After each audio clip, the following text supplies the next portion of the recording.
And kung nabanggit din po kasi ni Representative Jerbil Ruistro na ang pag-aproba daw po ng House Committee on Justice at nitong accompanying resolution ang nagbigay tuldok o magbibigay tuldok sa impeachment complaints laban kay PBBM. Maaari niyo po bang ipaliwanag kung ano po yung ibig sabihin nito? Hindi. Kaya nga, yung findings nila na insufficient substance, Opo. ang kaya dinidismiss ng Committee on Justice. At ito ay kailangang mamaya yata, ito ay idadaan sa plenaryo. Kung hindi makakakuha ng 1/3 na boto, considered na dismiss na yung petition. At sa tingin ko naman, hindi talaga makakakuha dahil supermajority Opo.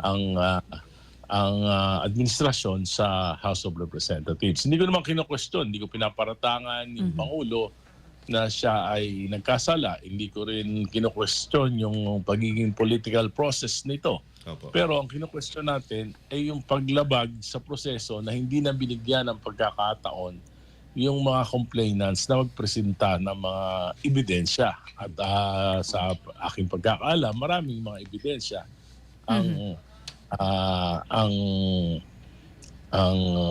Makabayan Black.